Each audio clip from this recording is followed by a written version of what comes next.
The Three Languages. There once lived in Switzerland an aged count, whose only son was stupid, and could learn nothing. Then said the father, "Hark thee, my son, I can get nothing into thy head. Let me try as I will. Thou must go from hence. I will give thee into the care of a celebrated master, who shall see what he can do with thee." The youth was sent into a strange town, and remained a whole year with the master. At the end of this time, he came home again, and his father asked, "Now, my son, what hast thou learned?" "Father, I have learned what the dogs say when they bark." "Lord have mercy on us," cried the father. "Is that all thou hast learned? I will send thee into another town, to another master." The youth was taken thither, and stayed a year with this master likewise. When he came back thither, father again asked, "My son, what hast thou learned?" He answered, "Father, I have learned what the birds say." Then the father fell into a rage and said, "Oh, thou lost man, thou hast spent precious time learning nothing. Art thou not ashamed to appear before mine eyes? I will send thee to a third master, but if thou learn nothing this time, also I will no longer be thy father." The youth remained a whole year with the third master also. When he came home again, his father inquired, "My son, what hast thou learned?" He answered, "Dear father, I have this year learned what the frogs croak." Then the father fell into the most furious anger, sprang up and called his people thither, and said, "This man is no longer my son. I drive him forth, and command you to take him out into the forest, and kill him." They took him forth, but when they should have killed him, they could not do it for pity, and let him go. And they cut the eyes and tongue out of a deer, that they might carry them to the old man as tokens. The youth wandered on, and after some time came to a forest, where he begged for a night's lodging. "Yes," said the lord of the castle, "if thou wilt pass the night down there in the old tower, go thither. But I warn thee, it is at peril of thy life, for it is full of wild dogs, which bark and howl without stopping, and at certain hours a man has to be given to them, whom they at once devour." The whole district was in sorrow and dismay because of them, and yet no one could do anything to stop this. The youth, however, was without fear, and said, "Just let me go down to the barking dogs, and give me something that I can throw to them. They will do nothing to harm me." As he himself would have it so, they gave him some food for the wild animals, and led him down to the tower. And when he went inside, the dogs did not bark at him, but wagged their tails quite amicably around him, and ate what he set before them, and did not hurt one hair on his head. Next morning, to the astonishment of everyone, he came out again, safe and unharmed, and said to the lord of the castles, "The dogs have revealed to me in their own language why they dwell there and bring evil on the land. They are bewitched, and are obliged to watch over a great treasure which is below in the tower, and they can have no rest until it is taken away. I have likewise learned from their discourse how that is to be done." Then all who heard this rejoiced, and the lord of the castle said he would adopt him as his son if he accomplished it successfully. He went down again, and as he knew what he had to do, he did it thoroughly, and brought a chest full of gold out with him. The howling of the wild dogs was henceforth heard no more. They had disappeared, and the country was freed from trouble. After some time, he took it into his head that he would travel to Rome. On the way, he passed by a marsh, in which a number of frogs was sitting, croaking. He listened to them, and when he became aware of what they were saying, he grew very thoughtful and sad. At last he arrived in Rome, where the Pope had just died, and there was a great difficulty as to whom they should appoint as the next successor. They at length agreed that the person should be chosen as a pope who should be distinguished by some divine and miraculous token. And just as that was decided on, the young count entered into the church, and suddenly 2 snow-white doves flew on his shoulders, and remained there sitting. The ecclesiastics recognized therein the token from above, and asked him on the spot if he would be the pope. He was undecided, and knew not if he was worthy of this, but the doves counseled him to do it, and at length he said yes. Then was he anointed, and consecrated, and thus was fulfilled. what he had heard from the frogs on his way, which so affected him, that he was to be the holiness of the Pope. Then he had to sing a mass, and did not know one word of it. But the two doves sat continually on his shoulders, and said it all in his ears. Hansel and Gretel. Hard by a great forest dwelt a poor woodcutter and his wife, and his two children. The boy was named Hansel, and the girl Gretel. He had little to bite and to break, and once, when great scarcity fell on the land, he could no longer procure daily bread. Now when he thought over this by night in his bed, and tossed about in his anxiety, he groaned and said to his wife, "What is to become of us? How are we to feed our poor children, when we no longer have anything even for ourselves?" "I'll tell you what, husband," answered the woman. "Early tomorrow morning we will take the children out into the forest, to where it is thickest. There we will light a fire for them, and give each of them one piece of bread more. And then we will go to our work and leave them alone. They will not find the way home again, and we shall be rid of them." "No, wife," said the man, "I will not do that. How can I bear to leave my children alone in the forest? The wild animals soon come and tear them to pieces." "Oh, thou fool," said she, "then we must all four die of hunger? Thou mayest as well plane the planks for our coffins." And she left him no peace until he consented. "But I feel very sorry for the poor children all the same," said the man. The two children had also not been able to sleep for hunger, and had heard what their stepmother had said to their father. Gretel wept bitter tears, and said to Hansel, "Now all is over with us." "Be quiet, Gretel," said Hansel. "Do not distress thyself. I will soon find a way to help us." And when the old folks had fallen asleep, he got up and put on his little coat, opened the door below, and crept outside. The moon shone brightly, and the white pebbles which lay in front of the house glittered like real silver pennies. Hansel stopped and put as many of them in the little pocket of his coat as he possibly could get in. Then he went back and said to Gretel, "Be comforted, dear little sister, and sleep in peace. God will not forsake us." And he lay down again in his bed. When day dawned, but before the sun had risen, the woman came and awoke the two children, saying, "Get up, you sluggards. We are going into the forest to fetch wood." She gave each a piece of bread, and said, "There is something for your dinner. But do not eat it up before then, for you will get nothing else." Gretel took the bread under her apron, as Hansel had the stones in his pocket, and they all set out together on the way to the forest. When they walked a short time, Hansel stood still and peeped back at the house, and did so again. His father said, "Hansel, what art thou looking at there and staying behind for? Mind what thou art about, and do not forget how to use thy legs."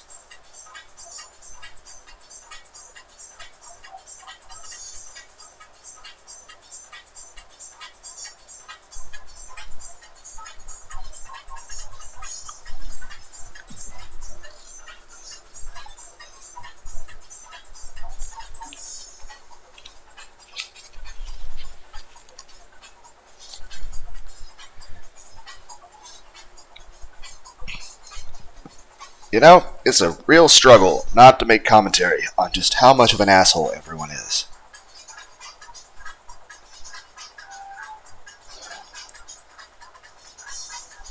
"Ah, father," said Hansel, "I am looking to my little white cat, which is sitting on the roof, and wants to say goodbye to me." The wife said, "Fool, that is not thy little cat.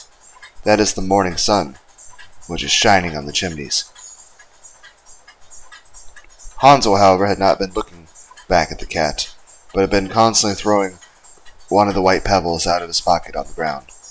When they reached the middle of the forest, father said, "Now, children, pile up some wood, and I will light a fire, that you may not be cold." Hansel and Gretel gathered brushwood together, as high as a little hill, and the brushwood was light. And when the flames were burning very high, the woman said, "Now, children, lay yourselves down by the fire and rest. We will go into the forest and cut some wood. When we are done, we will come back and fetch you away."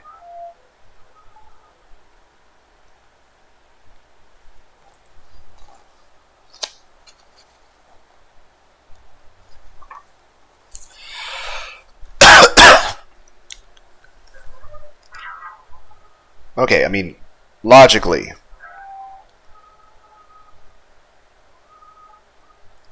Like,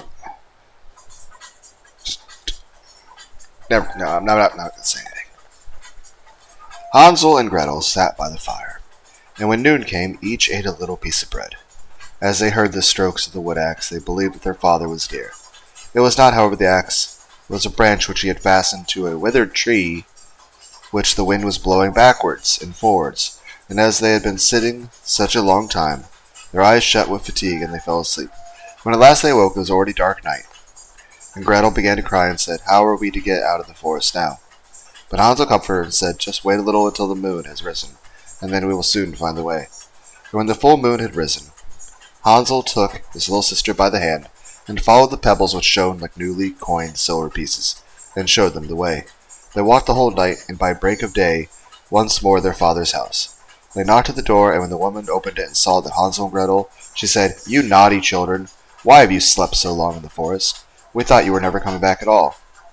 The father, however, rejoiced, for it had cut him to the heart to leave them behind alone. Not long afterward, there were once more a great scarcity. This is literally just a long list of people being assholes to people, then saying really shitty things to people, and then trying to kill those people. People that you're supposed to actually care about and be caring for. And then, when they survive, you're pissed off and insult them more? The man's heart was heavy, and he thought it would be better for thee to share the last mouthful with thy children. The woman, however, would listen to nothing that he had to say, but scolded and reproached him. He who says A must say B. Likewise, as he had yielded the first time, he had to do the second time. "Come on, man!" The children were, however, still awake, and had heard the conversation when the old folks were asleep. Hansel again got up and wanted to go out and pick up pebbles as he had done before, but the woman had blocked the door, and Hansel could not get out. Nevertheless, he comforted his sister. "Do not cry, Gretel. Go to sleep. The good God will help us." Early in the morning came the woman, and took the children out of their beds. Their bit of bread was given to them, but it was still a bit smaller than the time before. On the way to the forest, Hansel crumpled his in his pocket, and often stood still and threw a morsel on the ground. "Hansel, why dost thou stop and look round?" said the father. "Go on. I am looking back at the little pigeon which is sitting on the roof, and wants to say goodbye to me," answered Hansel. "Simpleton," said the woman. That is not... I feel like the word simpleton and fool is being used like a very derogatory insult to someone's intelligence. I feel like it's the equivalent, back then, kind of like how there wasn't really a word for cannibal, and they used the word robber. I feel like the word in this, in these situations, the emphasis that's put on it,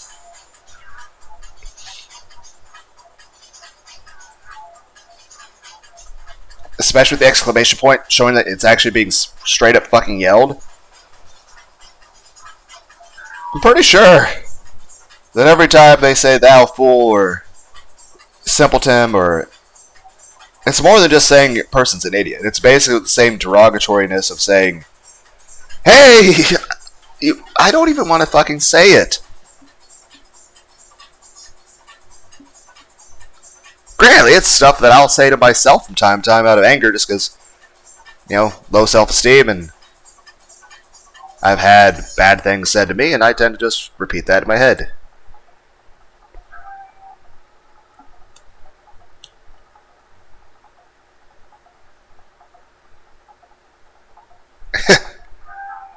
I can say it without hesitation and anger toward myself.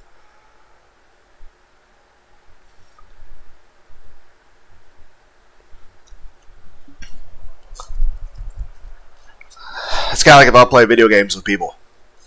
I'll be quiet and I'll just have casual conversations. But I'll play a video game by myself, or even for a let's play, I will fucking yell and scream and cuss at that shit. Full fucking volume.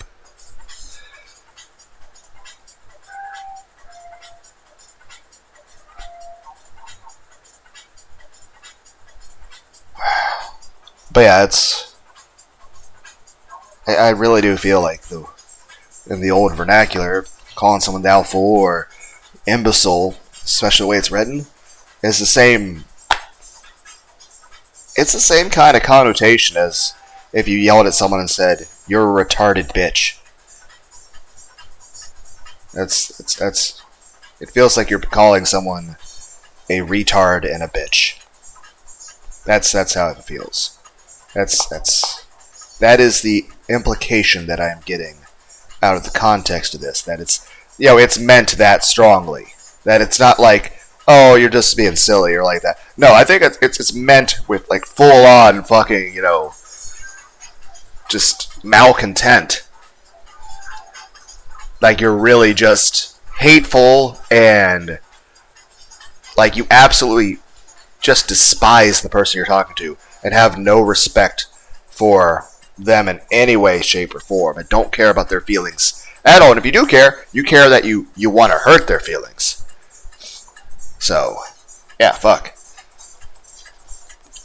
Do you guys get that idea too from this? Like, because that's just it's like they're using words where you're like, one, they may not have had other words yet, because languages, even if it's the same language, a lot of times, dialects change. I mean, just take the English language. I mean, if you compared all the different accents in America and all the different accents in, say, England and Australia and other places that actually speak English, the different ways you speak, and then, of course, people that speak different languages that learn English have accents.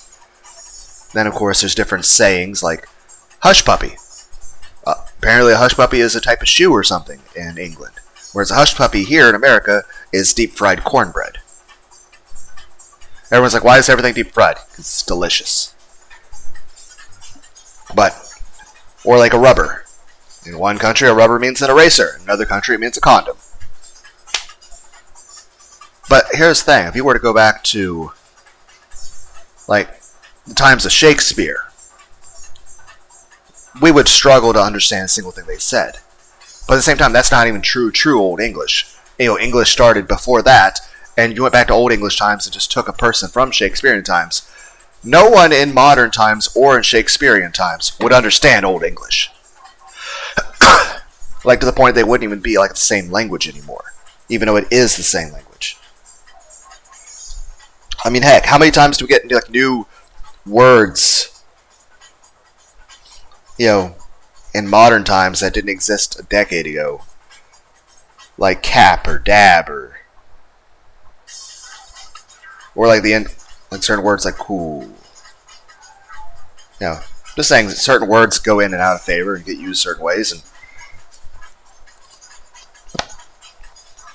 But yeah, it feels like when she said simpleton, said the woman. That is the warning. So I feel like that's said with the same energy as just saying to Hansel, "You're a retarded bitch." It's like, you worthless fucking retard moron. That is not a bird. I'll beat the fucking goddamn shit out of you. That's how that comes off to me. Does anyone else get that impression from Hansel's and Gretel's, mom? Also, the dad, you're being a bitch. Oh no, somebody whined at me a lot and was an asshole. What? Why are you married to this person if they're that much of a fucking asshole? And I was trying really hard, like, 3 languages story. The guy just, like... There were so many issues with that story.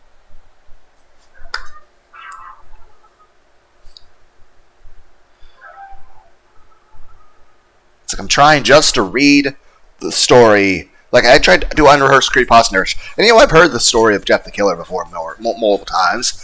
We all have. And yet I kept, like, stopping to commentate, like, just on all the stupid things, like... It's like, what the fuck is wrong with the parents in this situation? What's wrong with the people? What the fuck's going on here? It's like, seriously. Hansel, however, little by little, threw all the crumbs on the path.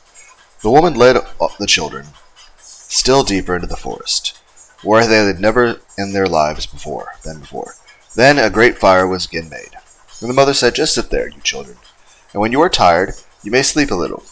We are going to the forest to cut wood. And in the evening, when we are done, we will come and fetch you away." When it was noon, Gretel shared her piece of bread with Hansel, who had scattered his by the way. Then they fell asleep, and evening came and went, but no one came to the poor children. They did not awake until it was already dark night, and Hansel comforted his sister and said, "Just wait, Gretel, until the moon rises, and then we shall see the crumbs of bread which I have strewn about. Then they will show us the way home." When the moon came, they set out, but they found no crumbs, for the many thousands of birds which fly about in the woods and fields had picked them all up. Hansel said to Gretel, "We shall soon find the way," but they did not find the way. They walked the whole night and all the next day to the morning till evening, but they did not get out of the forest, and were very hungry, for they had nothing to eat but 2 or 3 berries, which grew on the ground, and as they were so weary their legs could not carry them no longer, they lay down beneath a tree and fell asleep. It was now 3 mornings since they had left their father's house. They had begun to walk again, but they always got deeper into the forest, and if help did not come soon, they must die of hunger and weariness. When it was midday, they saw a beautiful snow-white bird sitting on a bough, which sang so delightfully that they stood and listened to it. And when it had finished its song, it spread its leg and flew away before them. And they followed it until they had reached a little house on the roof in which it alighted. And when they came up the little house, they saw that it was built of bread and covered with cakes, and that the windows were of clear sugar.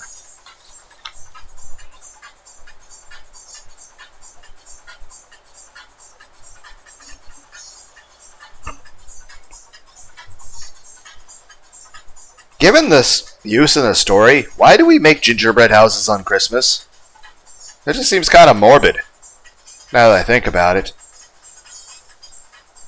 They'd be like, "Oh, it's Easter. What are we going to do to celebrate it? We're going to make a meatloaf in the shape of a cross." "We will set to work on that," said Hansel, "and have a good meal. I will eat a bit of the roof, and thou, Gretel, canst eat some of the windows. It will taste sweet." Hansel reached up above and broke off a little bit of the roof and try how it tasted, and Gretel leaned against the window and nibbled the panes. Then a soft voice came from the room, "Nibble, nibble, gnaw. Who is nibbling at my little house?" The children answered, "The wind, the heaven-born wind," and went on eating without disturbing themselves. Hansel, who thought the roof tasted very nice, tore down a great piece of it, and Gretel pushed out the whole of one round of window pane, sat down and enjoyed herself with it. Suddenly, the door opened, and a very old woman, who supported herself on crutches, kept creeping out. Hansel and Gretel were so terribly frightened that they let fall what they had in their hands. The old woman, however, nodded her head and said, "Oh, you dear children, who has brought you here? Do come in and stay with me. No harm shall happen to you." I feel like that's a lie. It's like you've already read the story before. Like, yeah, we have all know the story of Hansel and Gretel. But, I mean, even if you didn't, even if this is your first time ever hearing this story, have any of these stories been good in terms of happy? It's like, oh, everyone lived happily ever after. Well, after everyone else was dead.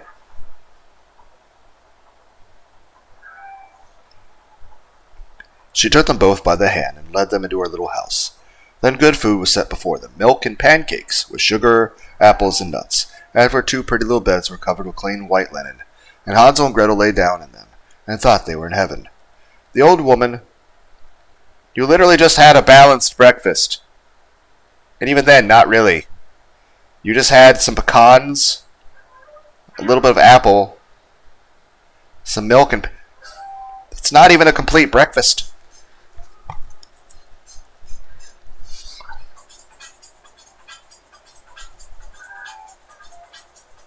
Everything in the past was shitty. The old woman had only pretended to be so kind. She was in reality a wicked witch who lay in wait for children. That's another thing. Witch is usually used in connotation with stuff with eating people. So,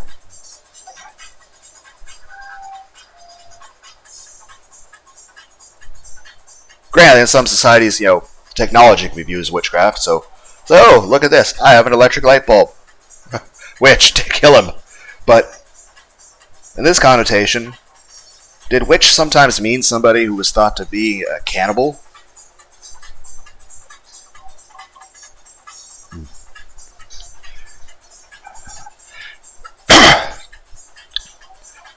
The only woman only pretended to be so kind. She was in reality a wicked witch who lay in wait for children. How are there that many children wandering into this fucking forest? Also, how are you not just raise some cattle? You literally have a house made of sweet food.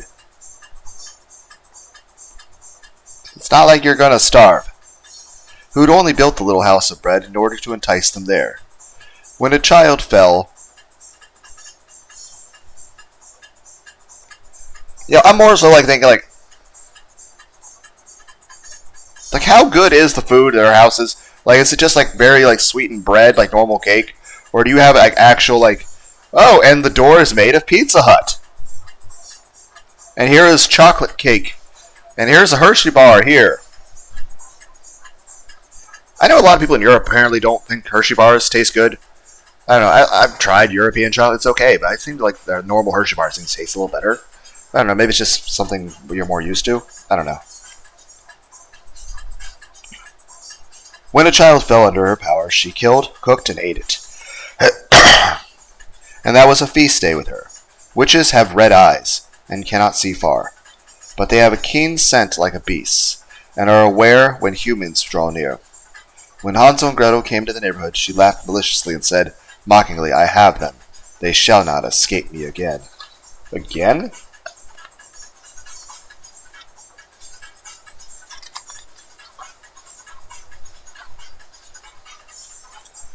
Early in the morning, before the children were awake, she was already up, and when she saw both of them sleeping and looking pretty... That sounds weird. And when she saw both of them sleeping and looking so pretty, with their plump red cheeks, she muttered to herself, that will be a dainty mouthful. Then she seized Hansel with her shriveled hand and carried him into a little stable, and shut him behind a great door. He might scream as he liked, it was of no use. Then she went to Gretel and shook her till she awoke, and cried, get up, lazy thing, fetch some water and cook something good for thy brother. He is in the stable outside, and is to be made fat. When he is fat, I will eat him. Gretel began to weep bitterly. But it was all in vain. She was forced to do what the wicked witch ordered her. And now the best food was cooked. And again, I feel like that's my major concern with a lot of, like, let's say, authority or religion. Like, I believe in God. But there's so much hypocrisy in the church. And a lot of, like, just, like, you know, the hell thing is just like, do what you're told or I'll beat the shit out of you. Like, that's... just doesn't seem like a very moral thing to do. Or good.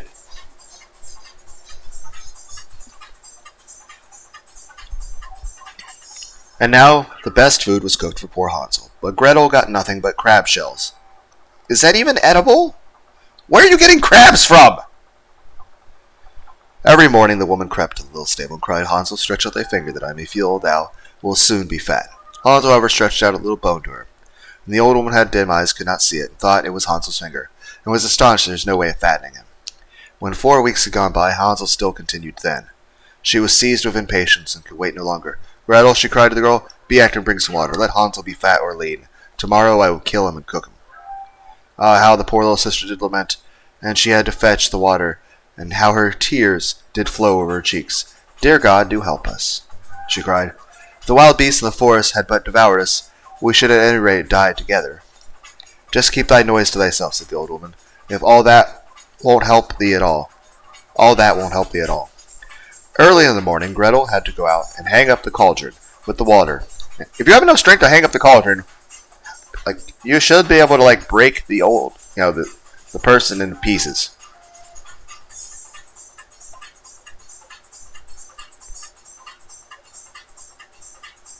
Looking at a picture of her finger being stretched out, like,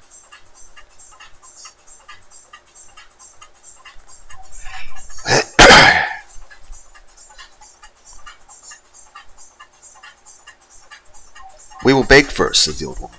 I have already heated the oven and kneaded the dough. She pushed poor Gretel out to the oven, from which the flames of fire were already darting. Creep in, said the witch, and see if it is properly heated, so that we can shut the bread in. And when once Gretel was inside, she intended to shut the oven and let her bake in it, and then she would eat her too.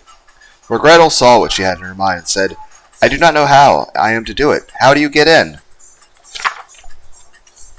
Silly goose, said the woman. The door is big enough, just look. I can get in myself. And she crept up and thrust her head into the oven. Then Gretel gave her a push, and drove her far into it, and shut the iron door and fastened the bolt. Oh, then she began to howl quite warbly. But Gretel ran away, and the godless witch was miserably burnt to death. Gretel, however, ran like lightning to Hansel, and opened his little stable, and cried, Hansel, we are saved, the old witch is dead. Then Hansel sprang out like a bird from its cage, and then the door opened. How they did rejoice and embrace each other, and dance about and kiss each other. And as they had no longer any need to fear her, they went forth from the witch's house, and in every corner there stood chests full of pearls and jewels. These are far better than pebbles, said Hans, and thrust into his pockets whatever he could get in. And Gretel said, I too will take something home with me, and filled her pinafore full? I assume that's like a pocket and an apron? I have no idea. But now we will go away, said Hansel, that we may get out of the witch's forest. When they had walked for 2 hours, they came to a great piece of water. We cannot get over, said Hansel. I see no foot plank and no bridge, and no boat crosses either, answered Gretel, but a white duck is swimming there. If I ask her, she will help us over, she cried. How big is this duck? Little duck, dost thou see? Hansel and Gretel are waiting for thee. There is never a plank or bridge in sight. Take us across on thy back so white. The duck came to them, and Hansel seated himself on its back and told his sister to sit by him. No, replied Gretel, that will be too heavy for the little duck. She shall take us across, one after the other. The little duck did so, and when they were once safely across, had walked for a short time, and the forest seemed to be more and more familiar to them, and at length they saw afar their father's house. Then they began to run, and rushed to the parlor, and threw themselves into the father's arms. The man had not known one happy hour since he had left the children in the forest. The woman, however, was dead. Gretel emptied her pinafore until the pearls. How did she die, though? I feel like there's lots of context that's left out. And I feel like over time, like in general, I dislike the idea of censorship, and I feel like something got censored here. Or it's just supposed to be ambiguous, and it's supposed to be your imagination to fill in the blanks.